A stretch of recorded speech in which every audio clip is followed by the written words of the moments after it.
back to my channel. My name is Lorie, and today we're going to be doing Act 3 of Shadows Amidst Snowstorms. Yes, I think that's what it's called. The Albedo event. So, thank y'all so much for hanging out and watching. Just a quick heads up that I am part of the Wings of Feasting event, so I'm going to be disabling my notifications, but, you know, if I'm thanking people in chat and whatnot, this is live on Twitch, so if you ever want to come and hang out with us live doing story stuff, you can definitely do that. I usually stream Monday, Wednesdays, and Fridays. Speaking of,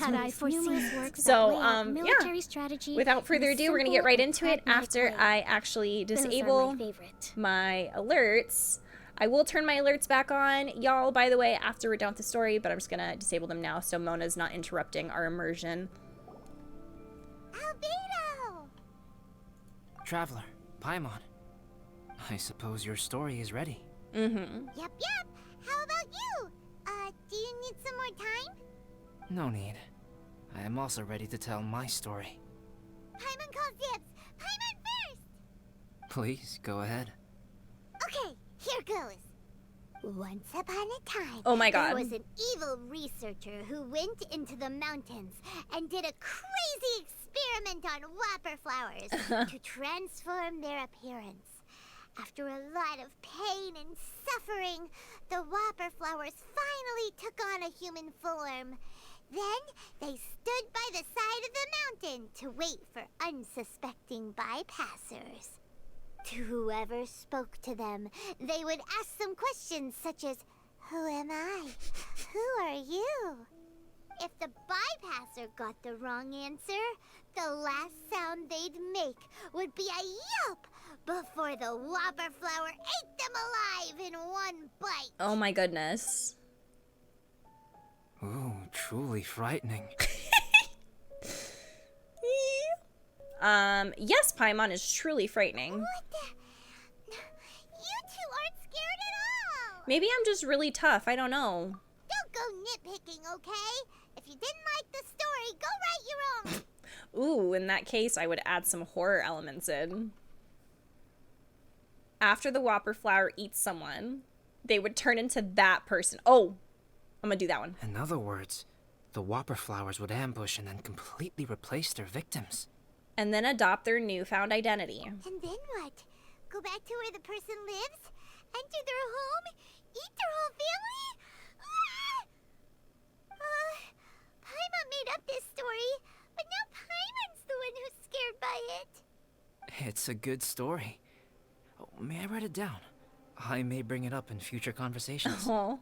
What for? Just to scare people with? Yes. You've got a real mean streak, Albedo. So what's your story? Mine is a little longer than yours. It starts with an alchemist. A great alchemist once created Subject 1. Subject 1 was her proudest achievement, and successfully blended into human society. No one ever would have thought that this friend of theirs was in fact a synthetic human. However, unbeknownst to Subject 1, the alchemist had tried the same experiment many times before he had come into being.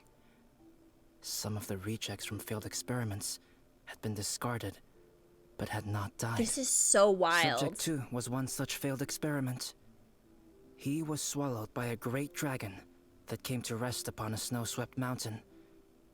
Many years later, he was resurrected by the dragon's mysterious power. He saw all kinds of people on the mountain, including Subject 1, who had somehow miraculously blended in among them. Never in Subject 2's wildest imagination had he thought it possible for experimental life forms such as they to deceive everyone so successfully. He saw the way humans accepted Subject 1 as a friend, witnessed their affection as they addressed him by name. This was what Subject 2 wanted. Now, all that Subject 2 desired was to replace Subject 1 and take the joy of his existence for himself. This is giving Paimon the chills. I love how this is based on a true story. These are the best stories. Subject 2 began to unfold his plan. He stole Subject 1's books and notes, and studied all that Subject 1 had learned from the alchemist. Subject 2 was highly intelligent, and he learned quickly. He changed his face into an exact replica of Subject 1's face. Then, he found a plant with mimicry capabilities and transformed it using dragon blood and alchemy. Oh my god.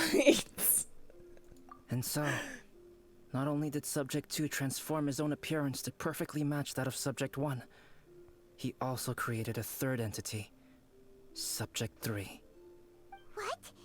There's 3 of them now? But Subject 2 wanted to become a perfected human. So, he erased a mark in both his and Subject 3's necks. For these marks were symbols of imperfection. Oh, he purposely erased it? In my view, it was probably a subconscious act, an instinct. He so desperately craved to become a perfect human being that he forgot something. Human beings are defined by their flaws. Subject 2's plan was meticulously crafted. Subject 3 would draw Subject 1's attention. After Subject 1 disposed of Subject 3, he would assume the threat had now disappeared and would let his guard down. The next moment that Subject 1 was alone, Subject 2 would make his move. He would eliminate Subject 1 and become the only one remaining. He would secretly replace the Subject 1 of everyone's memories and inherit his identity, residence, clothing, sword, name, and friends. People would have no idea that the individual they knew had become somebody else from one day to the next. This is way too scary. Oh my god. I'm never gonna be able to trust anyone again. She really doesn't know. But just before Subject 2 could carry out his plan, a unique stranger entered the mix. Subject 2 tried to make contact with this person, but found that they could somehow sense he was different from Subject 1. ... Thank you so much for the subs, by the way. I appreciate it. What's wrong? Are you scared? What happened then? What happened to the stranger? He became a new stage in Subject 2's plan. One more person that Subject 2 had to dispose of. Oh my It's god. as if there were 3 identical roses in a garden. Only one of the 3 was a fine specimen, while the other 2 were defective specimens that bore poisonous thorns. In all the world, only the gardener who tended to them could tell which was the good specimen. People do not like poisonous plants. Only a perfect rose can fetch a high price.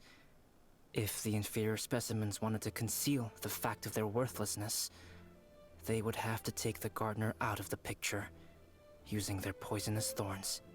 This is exactly what Subject 2 was thinking. So, he hid in the shadows and waited patiently. Maybe soon, he would get his chance to become truly human. Yes, it's not just a story. These are real events. Albedo's trying to tell me the cruel and unbelievable truth. Aww. That was intense. So what happened after that? Did Subject 2's plan succeed? Paimon can't bear thinking about it. Fortunately, it is just a story. And even in this story, Subject 2 did not succeed. But you can never let your guard down on Dragonspine. I cannot believe that he said Monsters that. mutated with Durin's power and blood are also creatures of Rhine-Daughter, just like me. You must beware of all such creatures. Oh my gosh, he really said, I'm a monster. You're a monster. It's just a story. This is just a joke. Don't say that. You're not a monster. You're my friend. I'm glad to hear that. You can be friends with monsters. It's okay. I know what I am. You and I are both different, so there is no need for me to hide the truth from you. The only thing is that sometimes, when I think about how mighty the power of alchemy is, I feel so small. As beings who set foot in this world, how arrogant are we in desiring to control our destiny and in desiring to create? Is creation an arrogant act, traveler? If not, why do we call the ones that created us and control us gods? If it is, then what qualifies us to call ourselves creators? How far must we take our reverence and respect, and what purpose does it serve? This is so interesting. Thank you all so much for the subs, by the way. Thank you so much. Enjoy your wings. So this is really interesting because, like, his whole thing about creation and gods and whatnot. So when we're talking about creation, so are artists gods? Yes, artists are gods. I just answered my own question. But since I created 2 human beings, am I a god? If you create a PB and jelly sandwich, are you a god?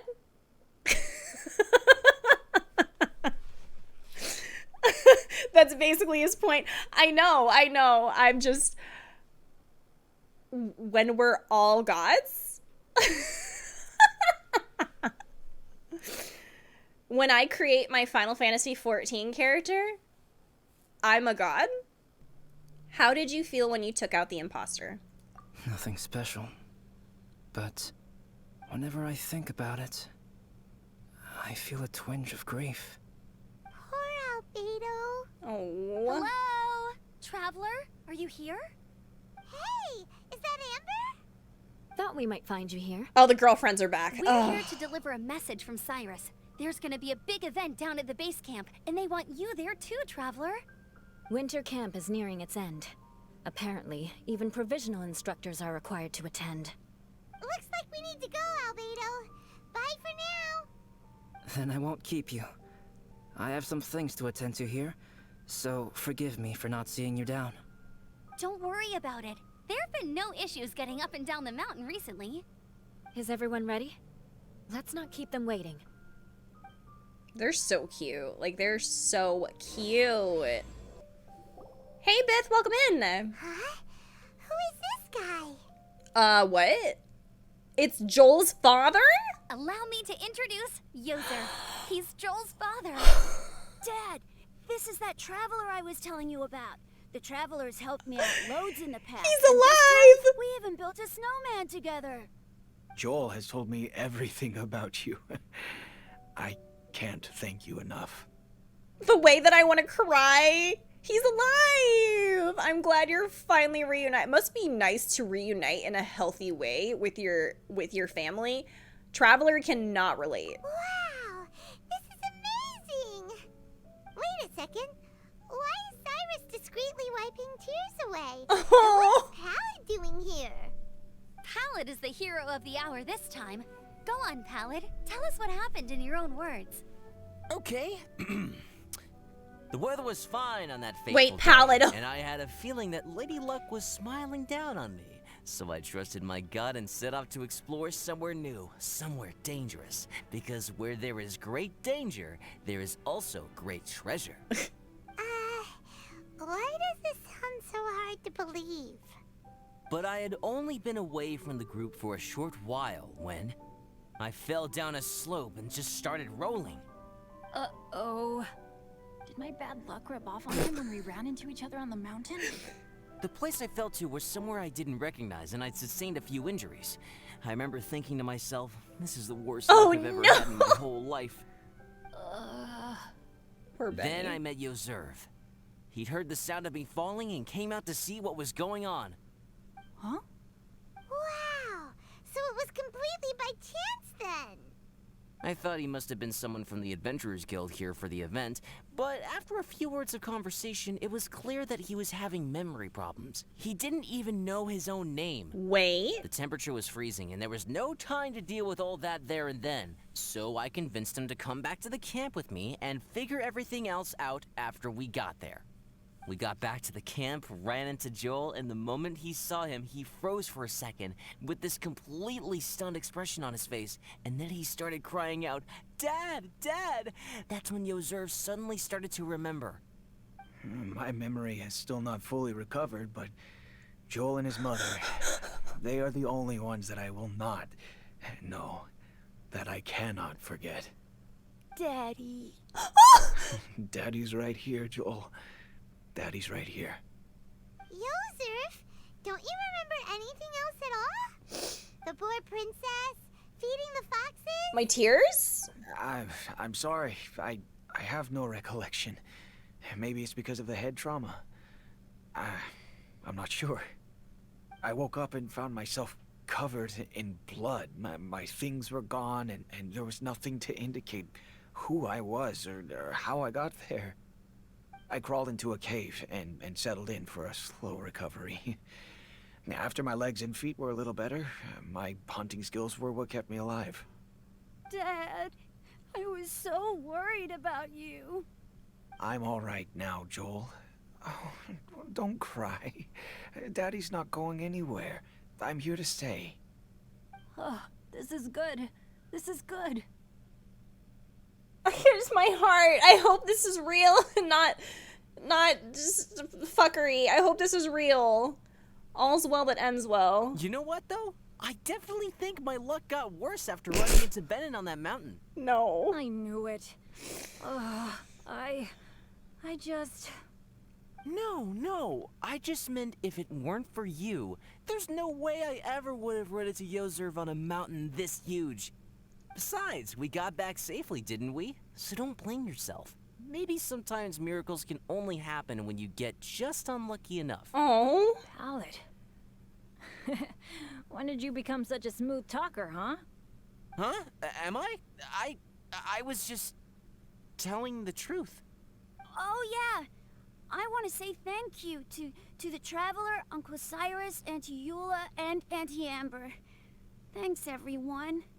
You all helped look after me, and I will always remember it. But I guess I can't take the snowman with me, or it'll melt once it leaves Dragonspine. It's such a shame. Oh, I can help with that. One moment. Huh? Eula?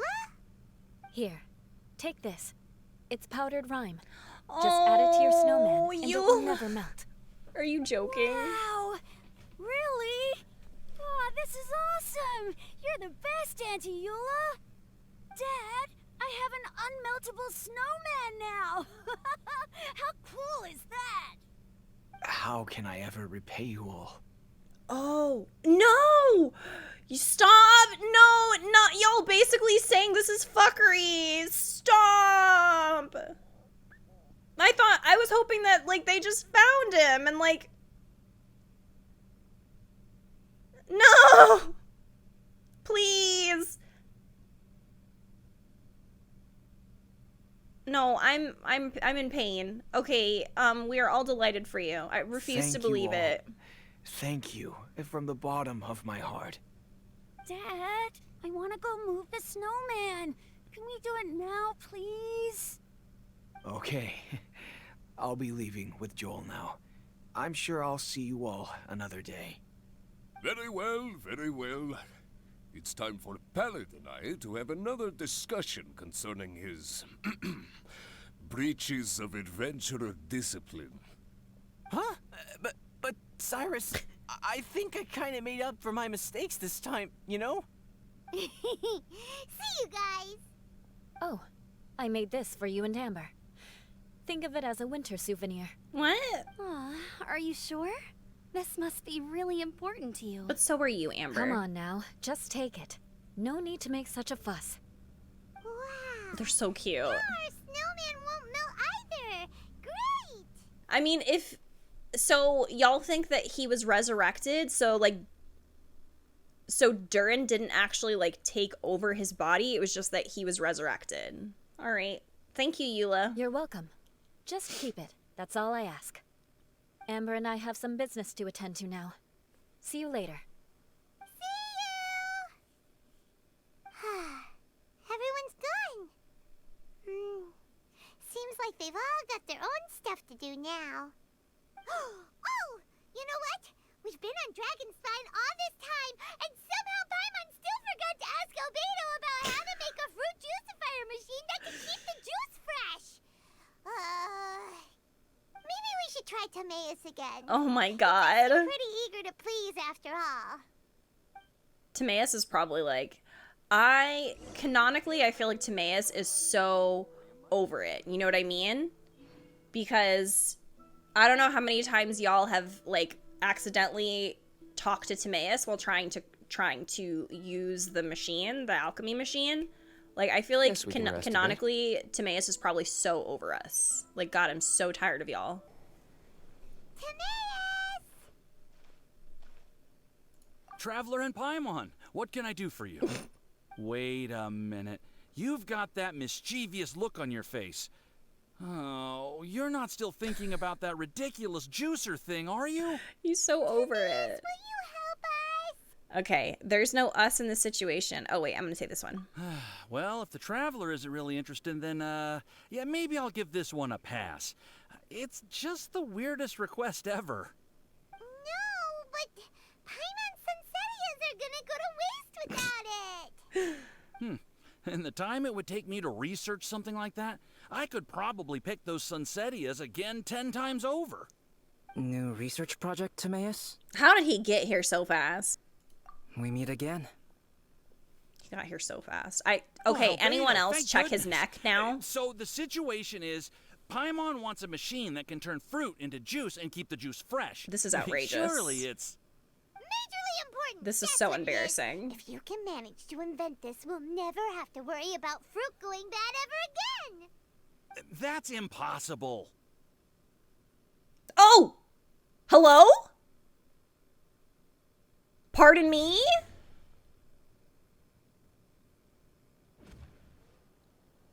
Oh my god. Oh my god. Wait, his neck. Turning fruit into juice is not hard, but keeping it fresh is more difficult. But if you simply want to keep the fruit from rotting, there are many ways to achieve this. Right, Traveler? What the hell's going on? I thought it wasn't there. Oh my god, what's happening? Your neck. The mark is back? Is this a prank? Yeah, what is happening? Hello? What about his neck? Can I have some help? What's wrong? Is there something on my neck? No, listen here. Okay, but his face. I know! I'm being gaslit. From the look on your face, Look at Lou means it's as if you thought I just played a practical joke on you that was in exceedingly poor taste. So it was a prank. Albedo, you were saying, how do you stop No. fruit from going bad? Don't. Well, one way would be to bury your fruit on Dragonspine, where the snow never melts all year round. But then Paimon won't be able to eat them. You could always live on Dragonspine. What now? No, too cold for Paimon. Or you can give the fruit to me, and I would take it to Dragonspine for you. But since you don't like the cold, you'd have to send someone else to pick them up when you want them. This is where you come in, Traveler. Suddenly sounds a lot more feasible with other people doing all the work. Alexa, Okay then, shall stop. we go with that idea? Fruit buried on Dragonspine will stay fresh for much longer. However, it is also possible that the fruit will sprout and grow into fruit trees. Who knows? Maybe the next time you visit, it will have grown into an orchard. You can water the trees, add fertilizer, and when they finally bear fruit, you will have some fresh Sunsetias. No way! Then Paimon will have to be a gardener. That's not the goal here. Oh? Thank you. Well, I don't think being a gardener is so bad. Albedo, stop trying to get your hands on Paimon's super sweet Sunsetias. It bothers you, does it? Of course it bothers Paimon. They are the rarest, super duper sweetest Sunsetias ever. And they're not for you. Okay, but they're just Sunsetias. I think you're only so attached to them because you don't have much fruit of this quality in your possession. When someone's pockets are full and their spirit is fulfilled, they don't easily fall prey to this kind of yearning. Really? Makes a lot of sense.